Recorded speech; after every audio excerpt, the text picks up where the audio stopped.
Hello, my name is Benjamin Lowder. I'm the director at the Center for Spirituality and Sustainability. I'm honored to be able to share some things that I feel very passionately about with you today here at the 2021 Parliament of World Religions. And I promise you all of this will lead back to the conference theme of compassion. I'm joining you here today inside of a building designed by Buckminster Fuller. Most of you know him as the person who invented the geodesic dome. And we are in fact inside of a geodesic dome that Bucky built and designed himself with his architect of record and partner Shoji Sadao. It's on the campus of Southern Illinois University in Edwardsville, Illinois. And the organization that manages this building is the Center for Spirituality and Sustainability, whose mission is to promote humanity's sacred connection to the earth and each other. We really hope to welcome people into this space and join with you in person this year, but I'm going to do the best I can to speak to you rather than at you about these concepts and attempt to bridge the gap between this technology. I first encountered this dome back when I was invited to come to the Southern Illinois University and speak about sustainable home design. Professor Linda Markowitz invited me here, and I parked in the parking lot next to this dome. And I immediately ran in to see if Bucky had built it, even though I was running a little bit late for the speech I was needing to give in class. But it was such a transcendent experience to come into this miniature Earth geodesic dome, stand in it, look up, see your place in the world, and see the world's place in the universe, that I knew that I would be back. It's that kind of experience that leads to a concept of unity and a dissolving of duality, and seeing your neighbor and even your enemy as yourself, that leads to compassion. The inventor and designer of this building, Buckminster Fuller, dedicated his entire life to creating that experience for all of us. Buckminster Fuller patented the geodesic dome in 1954. But before that, in 1945, he received a patent for his Dymaxion map. His goal was to create a two-dimensional expression of the planet without distortion, to give a more accurate picture of the world. The world looks very much different from this vantage point, but it's a more accurate picture of the world, where we can see that we are really inhabitants of one island in one ocean. Anthropologists like this map because it easily demonstrates how people could walk out of Africa through the Middle East, populating Asia, walk across the frozen North Pole when the land masses connecting Siberia and Alaska were there, and populate North America and South America. It also dissolves nationalistic boundaries that reinforce separation and ideas of otherness. He knew that if we were going to be able to face and meet the challenges of climate change, sustainability, war, competition, lack, strife, that we were going to have to at least see the world accurately and work together as one people to meet those challenges. Bucky's innovation with the Dymaxion map was that he took the three-dimensional sphere of the planet, broke it up into a series of triangles that became an icosahedron. Icosahedron is a 12-sided polygon that is one of the Platonic solids. So this is really an important shape in itself as one of the primary building blocks of nature. And it's very fitting that his Dymaxion map would actually, in its folded up version, reflect something that there's only one of 5 of these Platonic solids where each face and each vertice is equal. This patent of the Dymaxion map that Bucky got in 1945 was a full 10 years before his patent for the geodesic dome, which came in 1954. Bucky said of the Center for Spirituality and Sustainability here in Edwardsville that one goes inside to go outside oneself and into the center of the earth and thence outward to the stars in seconds. His intention for this building was to provide a sense of orientation for each human individual within the profound magnificence of universe provided by the center's miniature Earth. The oceans are tinted in blue and the lands are clear. And the miniature Earth's 90th longitudinal meridian is rotated so that it aligns with the Earth's actual 90th meridian. So when you're standing in the center of the Fuller Dome and you look directly overhead, you're given the vantage point of looking from the center of the heart of the planet up at the location that you're standing on the actual planet. So you have the opportunity to look at your place in the world from the heart of the planet, and by the virtue of the dome being translucent, you can look out into the heavens and see the world's place in the universe. In addition to providing an architectural metaphor for reflecting the way that nature builds and informing man-made structures with the pattern integrities of sacred geometry to form structures that are efficient and aesthetically pleasing, the Fuller Dome also provides an architectural metaphor for this concept of integrating of polarities. By the fact that it's a three-dimensional sphere, the exterior of the building is convex. If we were inside, it would be concave. Both of those things are true of the same structure, but they seem to be at odds with each other. If we hold them both true at the same time, it is kind of a form of a paradox of inside and outside, which can stand for me and you, for black, white, shadow, light. Buckminster Fuller liked to say that love is metaphysical gravity, in that love is what draws us together. Love was what forms unity. And this integration of polarities and this ability to accept paradoxes and hold two viewpoints to be true simultaneously is important for us to be able to embrace ideas of unity that would naturally spring forth feelings of compassion for one another if we no longer see this polarity and separateness. The other significant feature about the geodesic dome is that it uses the least amount of construction materials to enclose a volume of space architecturally. This is in alignment with Bucky's quest to form a sustainable architecture and promote his ideas around efficiency and an efficient use of materials. It's able to achieve this because it reflects the same way that nature builds. One of the current natural structures that's on everybody's mind in the last year and a half is the virus shell. We were lucky enough to receive a donation of Buckminster Fuller's personal library in 2019, and we needed to go through all 3,500 volumes of those books, and many of them were academic journals on the RNA construction of virus shells, which actually turn out to be geodesic domes. So that attributes to partially why it's such a robust and stable form. The geodesic dome reflects that natural geometry and many others. And the way it ends up working, it's a lattice of triangles that share the load across the whole synergetic distribution of the structure, so that no single member is carrying the load. This is a perfect architectural metaphor for where we hope to get to as a species, where we're emphasizing cooperation and sacred synergy over competition, scarcity, and promotion of selfhood over the collective. These are all ideas that surround the concept of compassion.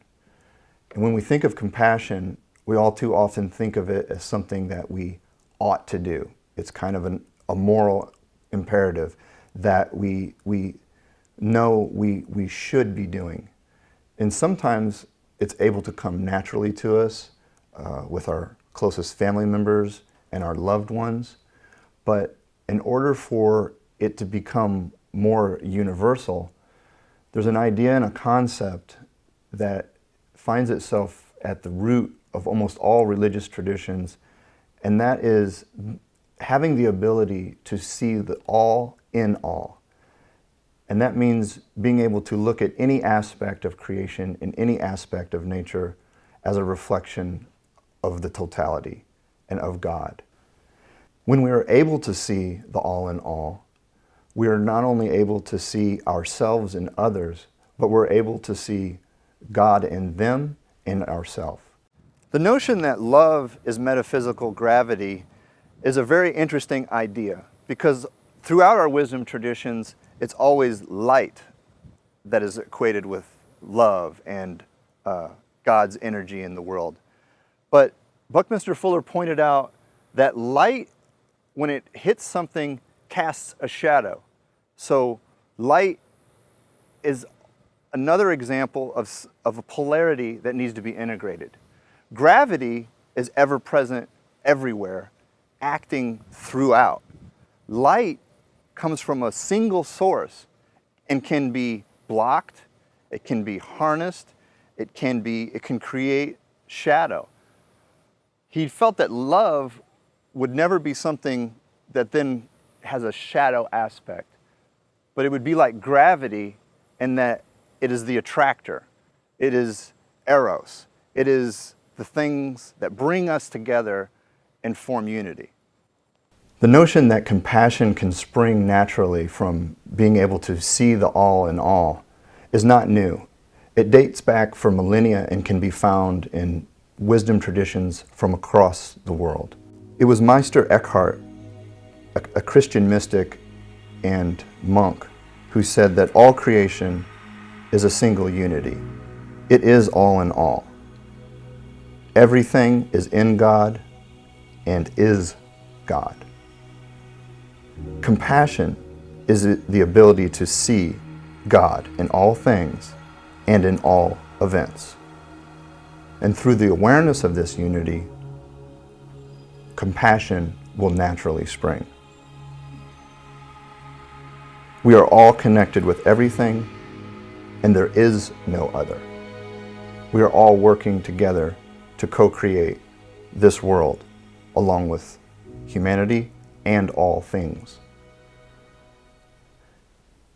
It's when we look at an architectural metaphor like the geodesic dome that we are aided in remembering these concepts, not just because of the way it equally shares and distributes the weight of the structure itself, but also the geometry contained within the geodesic dome is a reflection of what's commonly referred to as sacred geometry. It consists of a series of proportions, ratios, vertices that are found throughout all natural growth structures. One of the key ones is a phi ratio, which governs all natural growth patterns. It's found in the branching of trees, in the veins of that tree's leaf. It's found in the branching of rivers, lightning, the branches of our circulatory system, the proportions of our fingers in relationship to our hands to our elbows. It's found in the distribution of rose petals on a flower. It's found in the distribution of seeds on the head of a sunflower. And it also governs the shapes that create the geodesic dome. And this is why that form of architecture can be the most efficient means of enclosing a volume of space. Not only contained within it are the phi ratios, but the shapes that spring forth from phi ratios, such as pentagons, hexagons, pentagrams, and hexagrams. These shapes, not coincidentally, are also all the shapes of our collective faith and wisdom traditions. The hexagrams contained within the geodesic dome are the same ones that we see on the flag of Israel, known as the Seal of Solomon or the Star of David. And on the United States flag, we see 50 pentagrams. The main office building in Washington, D.C. is the Pentagon. The reason we see these shapes showing up in the United States flag and important buildings is that our founding fathers saw themselves as an extension and operating in this long tradition of people who looked to nature for reference and guidance for how we can interact with each other, set up societies, and engage with each other in a unified function. Like Bucky, these people were human at their core and were flawed, of course. But from those flaws often is where we gain our greatest inspiration. Buckminster Fuller himself had an experience in 1927 in which he felt like his most useful function to his family would be to give his life away and cash out a life insurance policy.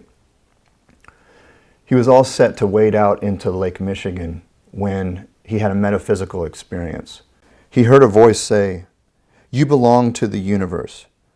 Your significance will remain forever obscure to you, but you may assume that you are fulfilling your role if you apply yourself to converting your experiences to the highest advantage of others." That experience for Buckminster Fuller defined the rest of his life. He decided in that point that he would live the rest of his life as an experiment. He even began referring to himself as guinea pig B, to find out what can one human being do to change the trajectory of the collective towards the common good. This unfolding of a transcendent experience that causes an individual to see the unity and dissolve the concepts of dualism is always there for us. In the wake of seeing things as unified and seeing the all in all, compassion for not only your fellow human beings, but for the planet at large, springs forth from that experience naturally. It's not something that needs to be strived towards or quested for. It happens spontaneously when you're able to see God in the world and God in creation. Experiences like the one Buckminster Fuller had in Chicago in 1927 are oftentimes the catalysts that allow us to remember that we are, in fact, one. And not just one in the human family, but one as an ecosystem, including plants, animals, even the mineral kingdom.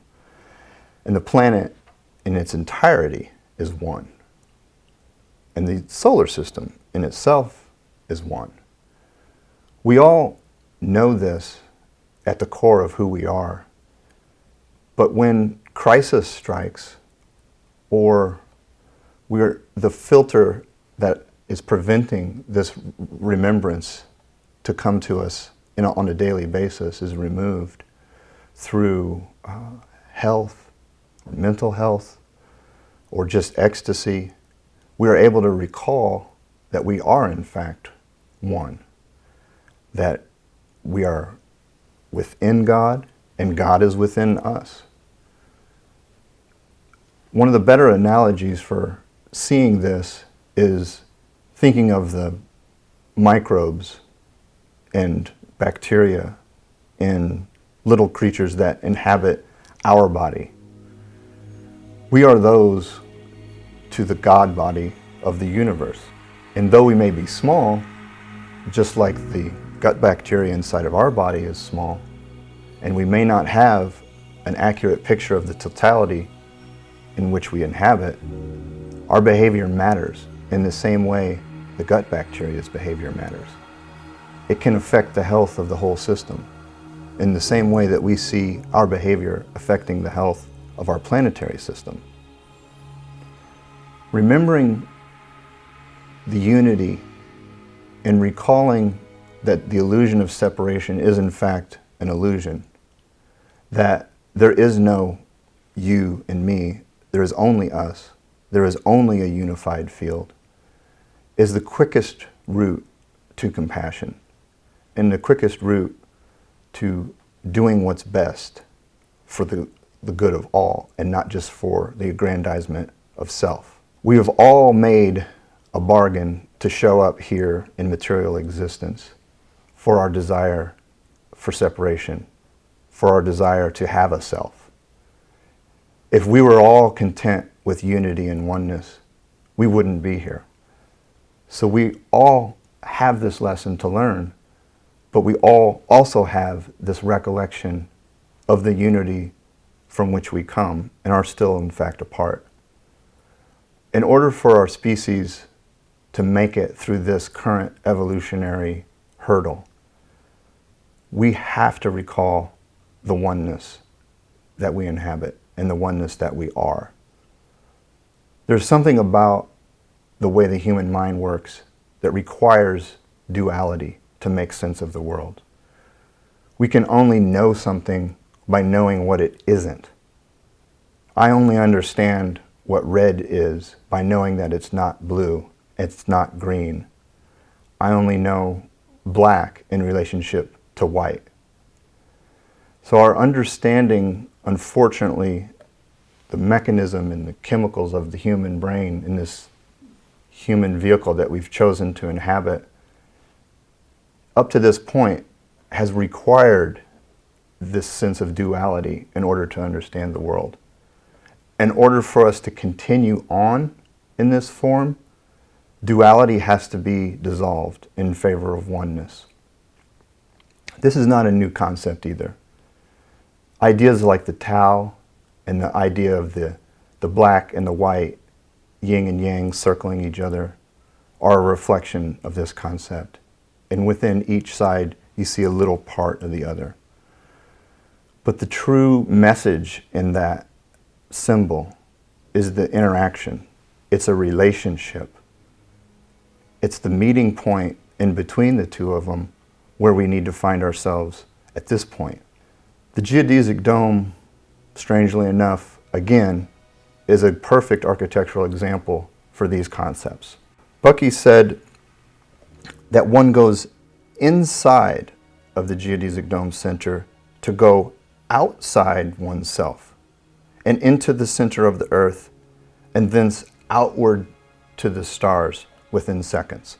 What's expressed here is this integration of inside and outside. How can you go inside to go outside?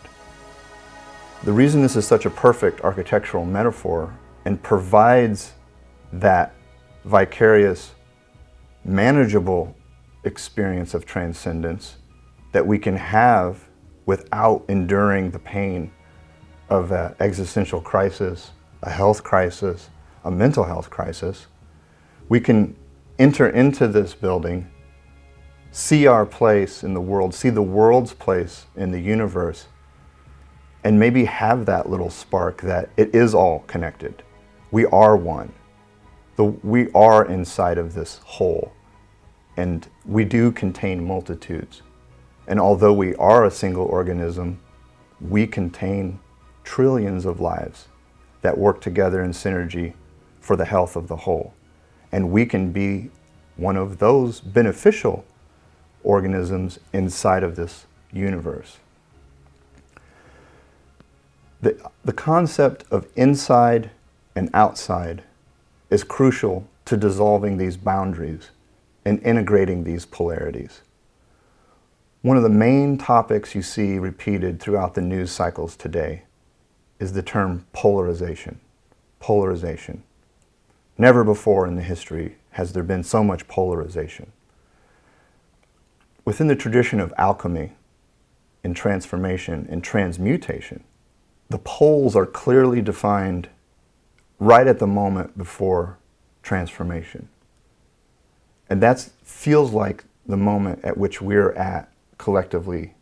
We are on the verge of a species-wide transformation that will help us deal with these large problems. We're on the verge of integrating dualistic thinking into a holistic thinking that allows us to see unity and oneness, not academically, but emotionally. We'll recall that that truth is there and has always been there. It's a tall order for a piece of architecture to be able to stimulate that kind of insight and thinking. But it's possible here. It happened to me the first time I came into this structure, which just stimulated all of this passion that I've had for this building and Buckminster Fuller's legacy. you stand in the center of it and you have a transcendent experience outside of yourself. You find yourself looking at yourself and your place in the world. And you zoom quickly from a microcosm out to a macrocosm level, and you see that there's consistency and integrity across each level. There's no hierarchy, none is more important than the other, and they all work together synergistically. The other aspect that the dome offers in integrating polarities is that it contains an inside and an outside, as expressed in Buckminster Fuller's quote. One goes inside to go outside oneself, into the center of the earth, and then outward to the stars in seconds. So the outside of this spherical structure is convex. The interior is concave. They're at polar opposites of one another, yet they're the same structure. How can two things be two different things at once? They're obviously both sides of the same coin, but it's still one coin. It's one structure. If we're going to recall our true role and destiny as a human species and move on to the next evolutionary phase in which we are guardians and protectors, promoting cooperation and abundance, we have to be able to accept paradoxes where two things are both true that can potentially contradict each other. We look out at the social landscape around us and you see people defining their differences. It can be very disheartening, but the wisdom traditions, especially around Hermetic thought, Western esotericism, kabbalah, alchemy, tell us that this is all part of the process for transformation. These are the first steps towards our next evolutionary phase as a human species, if we're able to embrace it. Buckminster Fuller was fond of saying that he seemed to be a verb and not a noun. That's significant because it indicates that him and us, by proxy, are not who we are as objects separate of the world around us, but we are the result of actions in relationship with the world around us. Nature does not exist separate from us. We are integrated inside of it. And it is a dynamic, synergistic system and relationship of what Buckminster Fuller liked to call pattern integrities.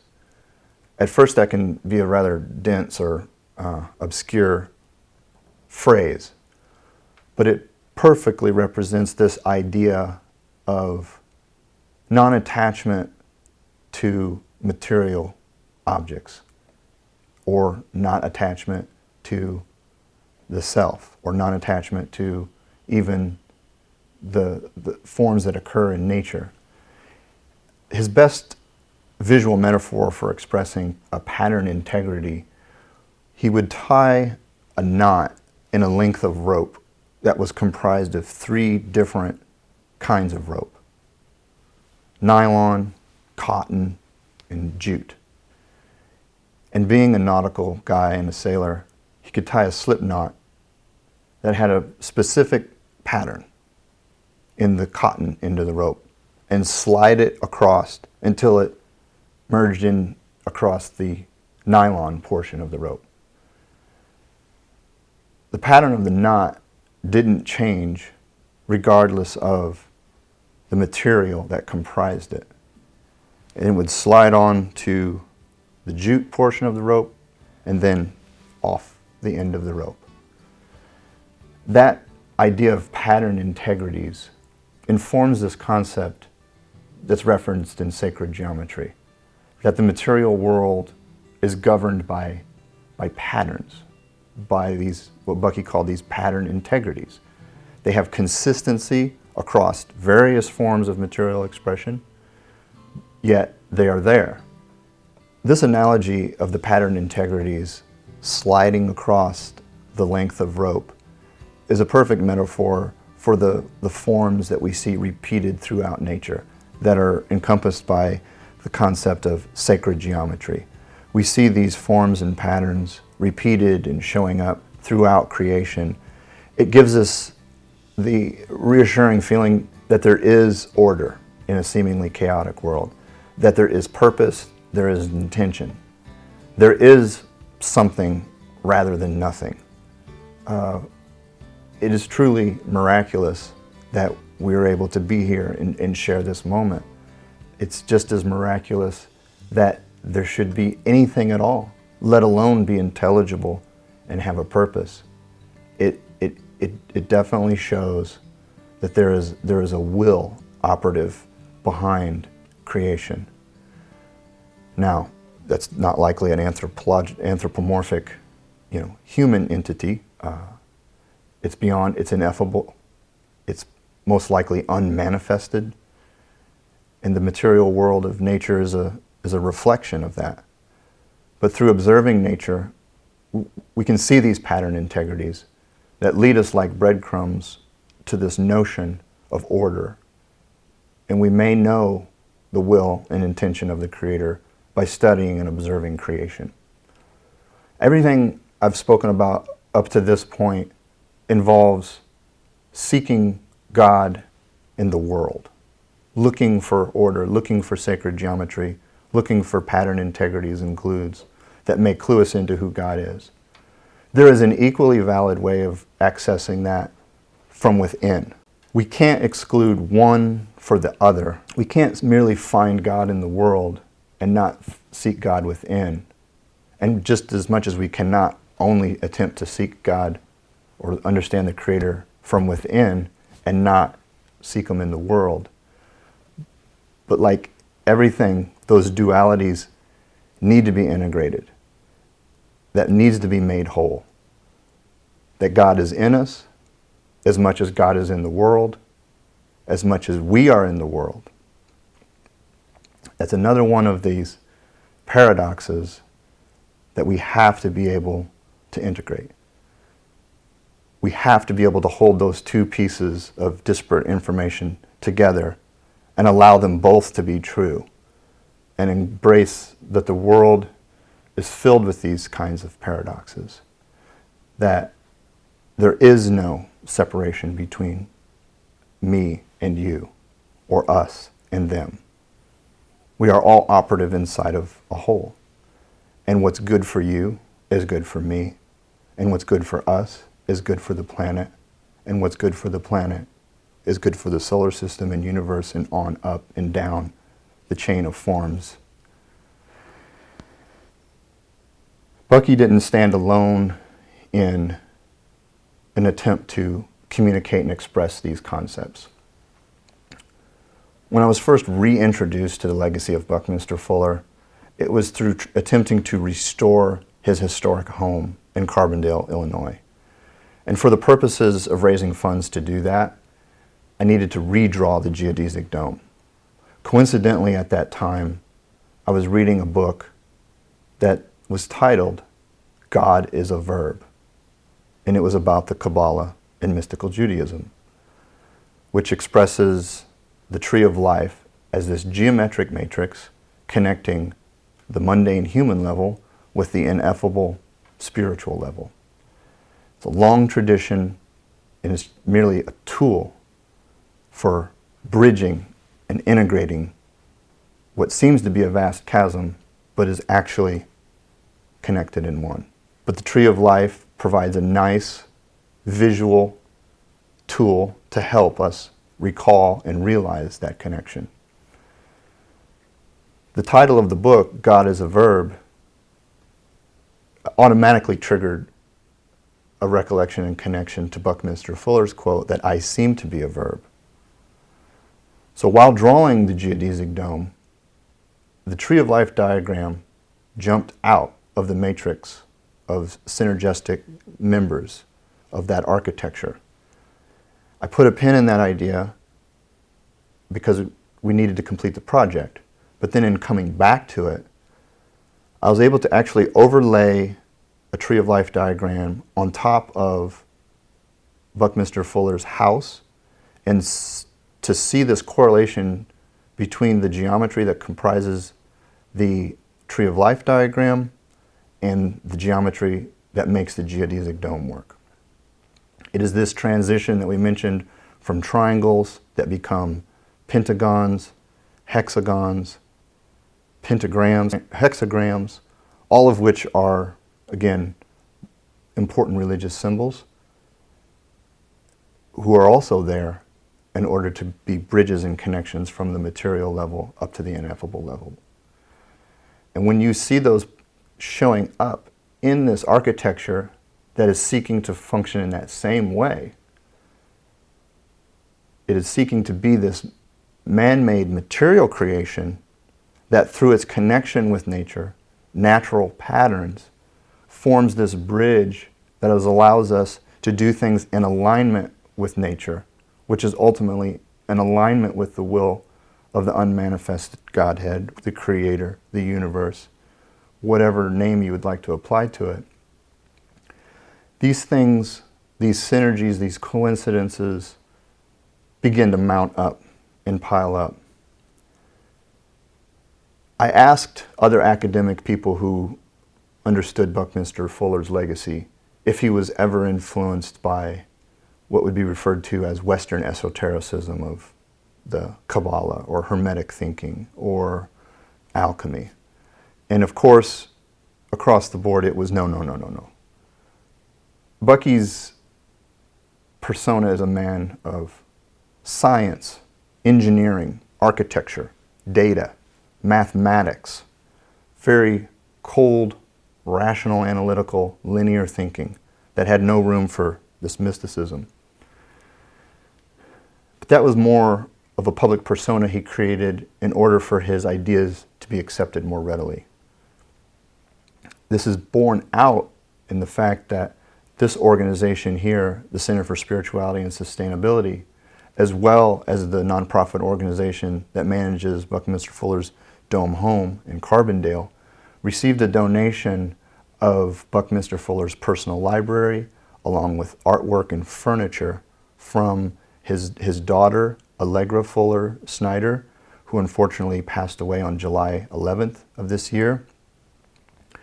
Before her passing, she decided that these artifacts needed to be returned to this area in southern Illinois that was so important to Buckminster Fuller's life and legacy. Part of appraising and cataloging this inventory was to go through the 3,500 volumes of Buckminster Fuller's library. 2 books within that 3,500 volume library stood out as having an exceptional number of notations. Those 2 books were the Zohar, or a book about the Kabbalah, which featured a Tree of Life diagram on its cover, and the second one was about Egyptian temple building and a brief history of the Egyptian architectural impetus, and how in both of these cases he was most fascinated about how man-made structures, when in alignment with natural forces, can be these mediating factors between us on a material and mundane level and these higher ineffable spiritual ideas. That's what's happening here in this building. When you enter into it, you're immediately brought out into these large concepts. Harvard University recently added a permanent chair in design science in the name of Buckminster Fuller. On the recent Zoom call to dedicate that chair, one of the people on the call had mentioned that his professor had referred to the center here in Edwardsville as the largest cathedral in the world. It's obviously not, but by the virtue that you look out from the core of the planet into the heavens, encompassing the entire universe, that it does begin to make sense that this is the largest cathedral in the world. Bucky said of it that a sense of orientation of each human individual within the profound magnificence of universe is provided by the center's earth. Again, this provides us with this sense of global unity that will help us to recall that we are all one, we are all connected. And from that experience, the dualistic aspect of the human mind can be dissolved, a unity can take its place, and from that unity, passion springs automatically. And from a real place, of an emotional place, a place of real compassion, and not doing it because this is what I ought to do, but this is what I really truly feel like doing, because I see there is no difference between us at all. Jesus was with Bucky on this notion. In the Gospel of Thomas that was found in Nag Hammadi in 1945 near Egypt, which is not that long ago, in the Gospel of Thomas it says, "The kingdom is inside you, and it is outside you." It's that same duality. He also said that I am the all. Cut a piece of wood, and I am there. Lift up a stone, and you will find me there. It is God is in the world, God is in us. This is a long tradition that we are only the most current inhabitants of, but it is imperative that we listen to the wisdom traditions collected by humanity, and we meet this moment with compassion and dignity that we are capable of.